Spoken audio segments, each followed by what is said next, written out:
Serat Centini Jilid 5 berisi dari 86 pupuh, dari pupuh 321 sampai dengan pupuh 356, menceritakan tentang perjalanan pulang Mas Jebolang dari Wirosobo menuju ke Sokayasa, Banyumas.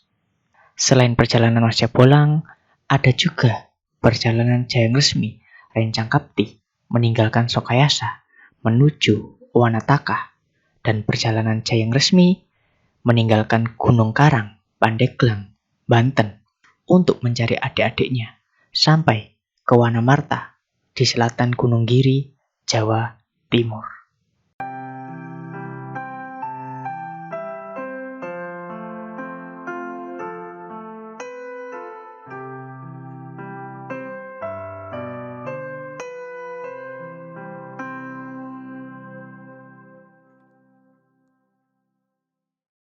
Pada awalnya, cerita masih berkisar petualangan seks Mas Jebolang di kediaman Bupati Wirosobo pada saat menjadi ronggeng.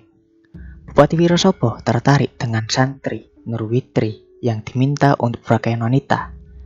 Mas Jebolang juga berpakaian wanita, mengambil kesempatan menginap di Kadipaten dan melakukan petualangan seks dengan selir Bupati Wirosobo yang bernama Jahe Manis.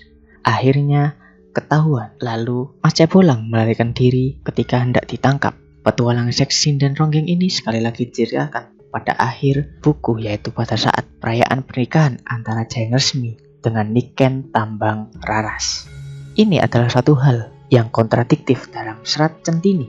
Di satu sisi, Mas Jebolang serta 4 santri melakukan perjalanan yang di Jawa dikenal sebagai Lalono Broto, atau perjalanan dalam rangka memperdalam ilmu spiritual. Di sisi lain juga melakukan hal yang dilarang agama, yaitu melakukan petualangan seks bebas. Kemungkinan besar ada 2 hal yang menjadi penyebab hal ini diceritakan dalam Serat Centini, yaitu selalu ada 2 sisi dalam kehidupan manusia pada umumnya, yaitu sisi terang dan sisi gelap. Sisi terang adalah pengaruh sisi baik dari pencarian akan nilai-nilai luhur spiritual dalam kehidupan. Sedangkan sisi gelap adalah suatu kenyataan adanya pengaruh nafsu-nafsu dalam diri manusia yang tidak mudah dikendalikan. Peperangan dalam memilih jalan hidup adalah peperangan sepanjang waktu kehidupan manusia. Setiap orang memiliki pilihan. Jalan hidup berbeda tergantung mana yang lebih dominan dari 2 sisi kehidupan tersebut. Yang kedua, ada di dunia pewayangan tokoh idola yang bernama Arjuna, yang disebut sebagai lelananging jagat atau lelaki dunia. Untuk membuktikannya sebagai lelananging jagat, seseorang di samping mahir dalam topo broto atau hal yang bersifat spiritual, juga bisa menaklukkan hati banyak wanita. Pada saat ini, walau tidak banyak, tapi ada orang-orang di masyarakat Jawa atau bahkan di Indonesia yang melakukan hal ini. Bisa dalam bentuk memiliki banyak wanita simpanan tanpa menikah ataupun menikah siri, maupun dalam bentuk memiliki istri lebih dari 1. Dalam jilid 5 ini, sebagian besar pengetahuan spiritual berkenaan dengan agama Islam. Hal ini dikarenakan kisah perjalanan anak-anak Sunan Giri pada jilid ini berhubungan dengan ulama besar pada zaman itu, yang masing-masing mewakili ulama di Jawa. Yang pertama, di Jawa Barat ada Ki Ageng Karang dari Gunung Karang, Pandeglang, Banten, sebagai guru sekaligus ayah angkat dari Jayeng Resmi. Yang kedua, ada di Jawa Tengah, yaitu Syekh Ahadiat dari Sokayasa, Banyumas, sebagai ayah dari Mas Jebolang serta guru sekaligus ayah angkat Jayeng Rono dan Rencang Kapti. Lalu di Jawa Timur, yaitu Ki Bayi Panurto di Wanamarta, Mojokerto, sebagai guru serta ayah mertua Jayeng Resmi. Adat istiadat yang diceritakan hanya perihal keutamaan wanita dalam pernikahan, seperti nasihat dari Ki Bayi Panurto kepada anaknya Niken Tambang Raras, yaitu ada 6 sikap wanita terhadap suami. Dingin wedi kapidone asi, kaping 3 sumurup ing karso, kaping 4 angaminake, ping 5 bangun turut, kaping 6 labuh ing laki, yang memiliki arti wanita terhadap suami itu harus memiliki rasa takut, menyayangi, tahu akan gelagat, dan mengiyakan dan menuruti nasihat dan membela suaminya. Kemungkinan besar hal ini sudah jarang dipegang oleh wanita di zaman ini. Karena itu, sikap istri pada zaman sekarang terhadap suaminya banyak hal yang sangat-sangat berbeda. Mungkin hal itu juga yang menyebabkan angka perceraian sangat tinggi. Lalu untuk pengetahuan spiritual atau agama, yang pertama ada mukmin linuhung. Dalam tembang gabuh seperti ini, mukmin ingkang linuhung ingkang tan pekat sambayangipun dene pandenging tias kang arso matitis kang bisa mateken iku ing badan agung winase. Artinya mukmin linuhung adalah yang tidak pernah meninggalkan sholat, kehendak hatinya tenang, terang, dan tepat, serta bisa mematikan nafsu duniawi. Lalu ada tempatnya yang agung, ada di Gedung Retno Adiluhung. Suatu perlambang, Gedung Adiluhung adalah tempat untuk menyimpan. Sedangkan kehendak dari Yang Maha Suci dinamakan Retno atau perhiasan yang sangat berharga.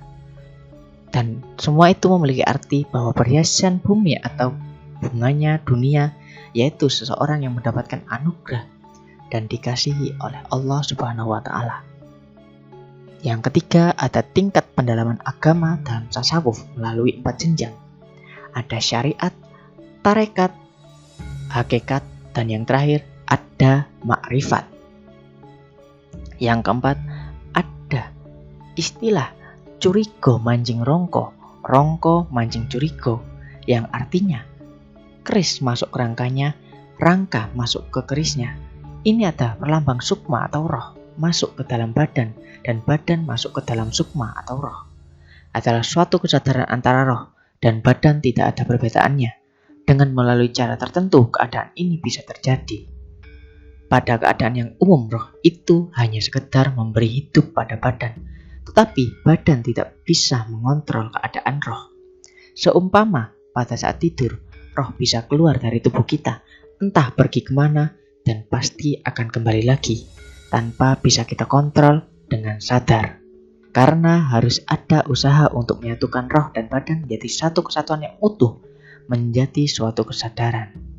Kalau menurut di buku ini, caranya dengan menekuni sholat secara khusyuk dan melakukan tapa brata. Sedangkan untuk cerita legenda atau adat istiadat dan ilmu spiritual yang dibicarakan dalam pertemuan selama perjalanan dengan orang-orang adalah cerita legenda masih melanjutkan petualangan seks Mas Cebolang ketika menjadi sinden kentrung di kediaman Adipati Wirosobo dengan selir-selir sang adipati sampai ketahuan dan melarikan diri waktu hendak ditangkap. Dan ada cerita tentang penari ronggeng dengan petualangan seksnya. Untuk adat istiadat ada keutamaan wanita dalam pernikahan. Untuk pengetahuan spiritual atau agama pada jilid 5 ini sebagian besar tentang agama Islam ataupun sinkretisasi agama Islam. Seperti beberapa yang dijelaskan cukup panjang. Mungkin untuk ringkasnya seperti ini. Mukmin linuhung, tempatnya yang agung di Gedung Retno Adiluhung. Tahapan pengetahuan tasawuf seperti syariat, tarekat, hakikat, dan makrifat. Lalu ada curigo mancing rongko, rongko mancing curigo. Dan ini kebanyakan juga tentang penjelasan agama-agama Islam yang mengadopsi akulturasi budaya Jawa, atau mungkin istilah untuk zaman sekarang adalah kejawen. Lalu untuk pengetahuan spiritual atau agama yang dijelaskan hanya sekilas, sehingga mungkin sedikit susah untuk dimengerti. Seperti ada Wahyu Jatmiko, mati dalam hidup, hidup dalam kematian, atau mati sajroning pati, pati sajroning urip. Ada asal mulanya alam semesta dan zatullah, roh ilahi, budi dan nafsu. Penjelasan tentang nafsu, amarah, alwamah, mutmainnah, dan supiyah. Budi baik dan buruk, rasa jati, keutamaan ilmu, la takyukun, nukat gaib, wilayah, gaibul huyub, gaib uluhiyat.